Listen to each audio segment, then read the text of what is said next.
E aí, tudo bem? Eu gravei esse vídeo para conversar com vocês sobre a importância de um raio-x de qualidade. O exame radiográfico é fundamental quando a gente vai falar de ortopedia. Se a gente fizer um exame de baixa qualidade ou com uma só projeção, a gente não tem a informação necessária para tratar o nosso paciente. Então hoje a gente vai falar sobre qualidade do exame radiográfico. Vamos lá? Ok, vamos lá. Acreditem ou não, essa foi a única imagem que me veio, que chegou até mim, deste paciente. Esse era um filhote que tinha essa fratura no fêmur, mas deem uma olhada mais ampla. Vejam aquele outro fêmur lá em cima como está fraturado também. E se a gente não tem duas projeções ou mais projeções, a gente fica órfão, fica refém de informações falsas ou que pouco contribuem com o diagnóstico. Então, a primeira questão de um raio-x, de um diagnóstico por imagem bem feito, de um exame radiográfico bem feito, é que tem que ser mais de uma projeção.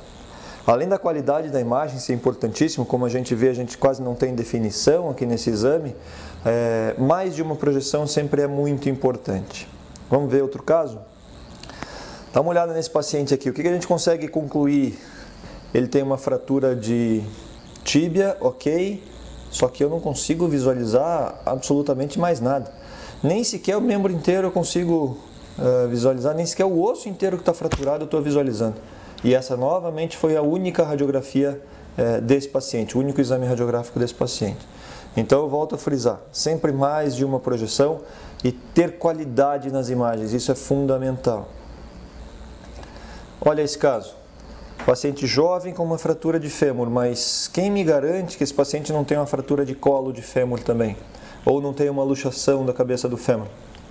Eu simplesmente não consigo visualizar, não consigo enxergar o que está acontecendo. Então, ter um radiologista que presta um serviço de qualidade para você, ou caso você não tenha um radiologista, você mesmo faça as imagens, procure fazer essas imagens com a maior qualidade possível. Isso vai ser o diferencial no teu diagnóstico e no teu tratamento. Porque o que vai acontecer é que quando uma imagem dessa chega por um ortopedista, ele vai solicitar para repetir o exame, para fazer o exame novamente. E aí o proprietário vai ficar um pouco mal-humorado por conta disso. Olha esse paciente aqui, ó. Essa famosa radiografia panorâmica. Sabe onde era o problema desse paciente aqui? No cotovelo. Então, além de ter ossos aparecendo que não são do paciente em questão, a gente não está focando a imagem no centro do problema. Então, ter imagens focadas no centro do problema também vão ajudar, sobremaneira, a gente ter um diagnóstico adequado. Outra coisa que a gente tem que ter muito em consideração é entender a nossa imagem radiográfica. A gente tem que entender de anatomia, a gente tem que, para diagnosticar, a gente tem que entender o que está enxergando. Esse gato aqui, ele foi diagnosticado com um corpo estranho. Aqui, nessa imagem tem um corpo estranho, que nada mais é a clavícula do gato. Então essa clavícula no laudo do colega veio descrita como um corpo estranho. Então a gente tem que conhecer a anatomia, isso é fundamental quando a gente está tratando de um exame de imagem. Imagens bem feitas nos dão efetivamente diagnósticos precisos. Agora, olha o que pode acontecer se a gente posiciona inadequadamente o nosso paciente. Vejam essas duas imagens. Se eu falar para vocês que essas duas imagens são exatamente do mesmo paciente, vocês acreditam? Na imagem da esquerda, o paciente bem posicionado, com os membros adequadamente estendidos, e na imagem da direita, o mesmo paciente, só que ele não está com extensão total do membro. Então parece que o fêmur é bem mais curto, parece que o ângulo de inclinação da cabeça do fêmur é bem maior, e a gente acaba fazendo comentários ou projeções inadequadas por conta de um mau posicionamento. Então cuidem com o posicionar do paciente também na hora de radiografar. Um dos pontos muito importantes e que a gente vai falar daqui a pouquinho é que provavelmente para uma radiografia dessas ter qualidade, a gente precisa anestesiar esse paciente. Então essa interação entre radiologia e anestesiologia é fundamental para a gente ter qualidade no exame. Olha essa imagem radiográfica de um osso sintético. Se a gente coloca esse osso sintético na posição certinho, o que vai acontecer? A patela fica exatamente no sulco da tróclea. Agora olha o que acontece se a gente coloca essa imagem esse osso sintético um pouquinho rodado. Olha o que vai acontecer.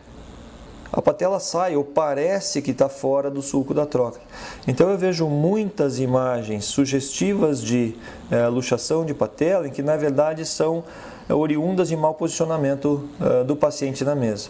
Aliás, sobre luxação de patela, a gente tem um vídeo bem interessante, se vocês quiserem assistir, acho que vale a pena. Tá? Mas olha o que a gente está vendo na imagem da direita. O ângulo de inclinação da cabeça do fêmur parece bem maior e esse paciente está com a patela rodada, então parece ter uma luxação lateral da patela. Na verdade, é mau posicionamento. No osso sintético fica fácil de mostrar o que eu estou falando para vocês. No paciente, às vezes, isso é confuso, às vezes a gente não tem esse discernimento. Então, tomem cuidado com o posicionamento antes de emitir laudo radiográfico. Sempre fazer mais de uma projeção, né? Olhem esse caso aqui, esse cotovelo. A princípio, nessa imagem médio-lateral, eu posso acreditar, eu posso entender que haja uma certa incongruência, alguma coisa não está legal, mas eu não tenho uma imagem precisa do que está acontecendo. Agora, veja essa imagem crânio-caudal. O paciente tem uma luxação de cotovelo. Então, é importante, é fundamental que a gente tenha mais de uma projeção. A economia nas projeções radiográficas, porque o proprietário vai ter uma economia financeira que é quase nada, acaba nos trazendo essas falsas impressões radiográficas. Ter uma radiografia de qualidade, essa não é uma espécie que a gente está acostumado a trabalhar no dia a dia, mas, de novo, mais de uma projeção. A gente consegue ver alguns desvios de eixo ósseo importantes, em que numa projeção parece que não é nada, ou muito pouco, e na outra projeção a gente consegue ter um desvio bem importante apresentado para nós. Algumas projeções específicas têm tomado a rotina do diagnóstico por imagem, principalmente quando a gente vai trabalhar com o joelho, né? Então a gente tem aquela projeção chamada 90-90, que é para avaliação do ângulo do platô da tíbia. Então quem trabalha com radiologia já está se acostumando, já está se ambientando nesse tipo de projeção, mas são projeções que a gente pode lançar a mão quando a gente quer fazer algum tratamento mais específico nesses pacientes. Sempre é interessante a gente fazer a avaliação do membro contralateral, para comparar efetivamente, porque a gente pode ter alguma questão de doenças congênitas ou doenças adquiridas que podem fazer a diferença se a gente tiver essa comparação de um membro com o outro. Muito importante também, para alguns casos operatórios de fratura, é a gente comparar o membro íntegro com o membro fraturado para saber comprimento do osso, diâmetro do osso, e a gente conseguir, por exemplo, utilizar uma haste bloqueada. A gente vai utilizar esse osso íntegro para fazer a mensuração da haste a ser utilizada. Então, essa avaliação do membro contralateral também é bastante importante. Um caso bem específico, que a gente também tem um vídeo sobre displasia coxofemoral que vocês podem assistir, é a avaliação da displasia como um todo.